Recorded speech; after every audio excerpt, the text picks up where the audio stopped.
How to fix no sound in laptop problem. Hello everyone, this is Sabrina here to help you today. So without any further ado, let's get right into the video.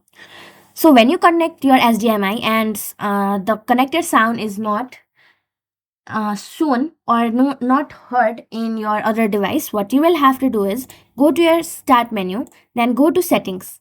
After that, go to system. Now double click on sound. After that, scroll down and then go to help with sound or simply go to advanced sound settings. Go to more sound settings. Now this will appear over here. Now if you have connected your HDMI, it will appear over here as well. Since the speakers is selected as default, what you will have to do is simply select your HDMI and then set it as your default.